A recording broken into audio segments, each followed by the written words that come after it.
Asif Ali സമയനല്ല, best ആക്ടറാണ്. തൂക്കാൻ ഇതെന്താ വല്ല കട്ടിയാണ്.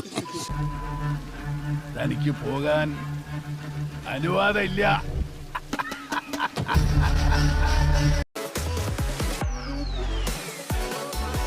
വെറുതെ കിടന്ന് പിൻസ്റ്റേ നോക്കിക്കൊണ്ടിരുന്നപ്പോഴാണ് ഈ ഒരു സാധനം കണ്ണിപ്പെട്ടത്.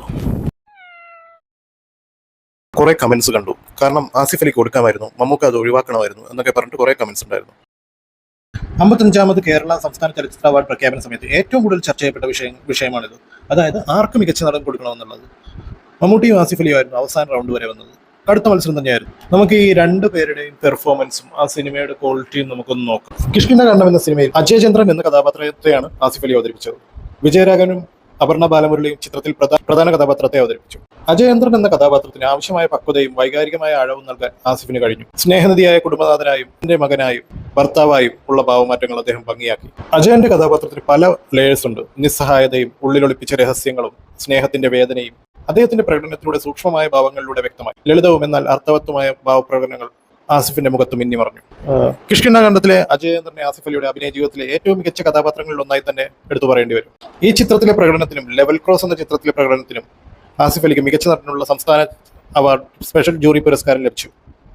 ഈ അംഗീകാരം അദ്ദേഹത്തിന്റെ അഭിനയ മികവിന് ലഭിച്ച വലിയൊരു പ്രോത്സാഹനമായി കണക്കാക്കുന്നു. കിഷ്കിന്ധഖണ്ഡത്തിന്റെ ഒരു പ്ലോട്ട് നമുക്കൊന്ന് നോക്കാം. റിട്ടയർഡ് ആർമി ഉദ്യോഗസ്ഥനായ അപ്പുപിള്ളയുടെ വിജയരാഘവൻ ചെയ്ത ക്യാരക്ടർ മകനാണ് അജയേന്ദ്രൻ ആസിഫ് അലി. പരിക്കനായ അച്ഛന്റെ പെരുമാറ്റത്തെ നിസ്സഹായതയോടെ നേരിടുന്ന എന്നാൽ ഉള്ളിൽ വലിയ സ്നേഹം സൂക്ഷിക്കുന്ന കഥാപാത്രമാണിത്. മനസ്സിന്റെ ഇരുൾ വനങ്ങളിലൂടെ സഞ്ചരിക്കുന്ന ഈ സൈക്കോളജിക്കൽ ത്രില്ലർ ഡ്രാമയിലെ വൈകാരികമായ രംഗങ്ങൾ ആസിഫ് അലി മികച്ച രീതിയിൽ തന്നെ കൈകാര്യം ചെയ്തെന്ന് പറയുന്നതിൽ ഒരു സംശയവുമില്ല. മമ്മൂട്ടിയുടെ ഭ്രമയുഗം എന്ന സിനിമക്ക് അത്യാവശ്യം നല്ല രീതിയിൽ കോമ്പറ്റീഷൻ കൊടുത്ത പടം തന്നെയാണ് ഇത്. പ്രത്യേകിച്ച് കൊടുവൻ പോറ്റി എന്ന നിഗൂഢനും ദുഷ്ടനുമായ കഥാപാത്രമായി അദ്ദേഹം ജീവിക്കുകയായിരുന്നു.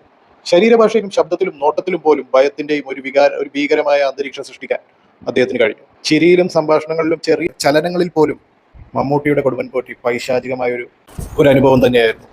താരപദവികളെല്ലാം മാറ്റിവെച്ച് തന്നിലെ നടനെ പൂർണ്ണമായും കഥാപാത്രത്തിന് അടിയറവ് വെച്ച പ്രകടനമാണിത്. അദ്ദേഹത്തിന്റെ കരിയറിലെ ഏറ്റവും മികച്ച വേഷങ്ങളുടെ കൂട്ടത്തിൽ ഈ പോറ്റിയും എന്നും ഉണ്ടാവും. കൂടാതെ സിനിമയിൽ പാണൻ എന്ന കഥാപാത്രമായി അർജുൻ അശോകൻ മമ്മൂട്ടിക്കൊപ്പം മത്സരിച്ച് അഭിനയിച്ചു. നിസ്സഹായതയിൽ നിന്ന് അതിജീവനത്തിനായി ദേവനെ ഗംഭീരമായി അദ്ദേഹം അവതരിപ്പിച്ചു. മനയിലെ വേലക്കാരനായുള്ള സിദ്ധാർത്ഥ് ഭരതന്റെ പ്രകടനവും ശ്രദ്ധേയമാണ്. കഥാപാത്രത്തിന്റെ നിഗൂഢത അദ്ദേഹം ഭംഗിയായി നിലനിർത്തി. പ്രത്യേകിച്ച് കളർ ഫോർമാറ്റിലുള്ള ഒരു ചിത്രമായിരുന്നില്ല ഇത്. ക്രിസ്റ്റോ സേവിയറിന്റെ BGM ചിത്രത്തിന്റെ നട്ടെല്ലാണെന്ന് തന്നെ പറയേണ്ടി വരും. ഓരോ സീനിലും ഭയം പ്രേക്ഷകരിലേക്ക് എത്തിക്കുന്നത് സംഗീതത്തിന്റെ നിർണായകമായിരുന്നു. മലയാളത്തിൽ ഇതുവരെ കണ്ട ഹൊറർ സിനിമകളിൽ നിന്ന് തീർത്തും വ്യത്യസ്തമായ ഒരു കാഴ്ചയാണ് Bramayugam. Dark fantasy, horror, thriller എന്നീ ഘടകങ്ങളെ അഭിനയത്തിന്റെ കരുത്തിൽ രാഷ്ട്രീയപരമായ ഒരു തലത്തിലേക്ക് ഉയർത്തിയ ചിത്രം. മമ്മൂട്ടിയുടെ പ്രകടനത്തിന്റെ പേരിൽ ഈ സിനിമ തീർച്ചയായും കണ്ടിരിക്കേണ്ടതാണ്. സിനിമയുടെ ഒരു വൺ ലൈൻ എന്ന് പറയുന്നത് 17ാം നൂറ്റാണ്ടിൽ ദുരൂഹത നിറഞ്ഞ ഒരു മനയും അവിടെ എത്തിപ്പെടുന്ന 3 കഥാപാത്രങ്ങളുമാണ് സിനിമയുടെ കേന്ദ്രം. ഒരു ഡാർക്ക് ഫാന്റസി ഹൊറർ എന്നതിലുപരി അധികാരം എന്ന വികാരം മനുഷ്യനെ എങ്ങനെ ഭ്രാന്തമായ അവസ്ഥയിലേക്ക് എത്തിക്കുന്നു എന്നതിന്റെ ദർശനീയമായ കാഴ്ചയാണ് ഈ ചിത്രം. കഥയുടെ പതിഞ്ഞ താളത്തിലുള്ള തുടക്കം ക്ഷമയോടെ കണ്ടിരിക്കുന്നവരെ കാത്തിരിക്കുന്നത് ഞെട്ടിക്കുന്ന സെക്കൻഡ് ഹാഫാണ്. ഡയറക്ടർ രാഹുൽ സദാശിവൻ ഭ്രമയുഗം എന്ന ചിത്രത്തിന്റെ മലയാള സിനിമയ്ക്ക് ഒരു നല്ലൊരു എക്സ്പീരിയൻസ് ആണ് സമ്മാനിച്ചിരിക്കുന്നത്. പതിവ് ഹൊറർ ചേരുവകളിൽ നിന്ന് മാറി അധികാരത്തിന്റെയും ഭയത്തിന്റെയും രാഷ്ട്രീയം ചർച്ച ചെയ്യുന്ന ഈ ചിത്രം ബ്ലാക്ക് ആൻഡ് വൈറ്റ് ദൃശ്യങ്ങളിലൂടെയാണ് പ്രേക്ഷകരുടെ മാസ്മരിക ലോകത്തിലേക്ക് കൂട്ടിക്കൊണ്ടുപോകുന്നത്.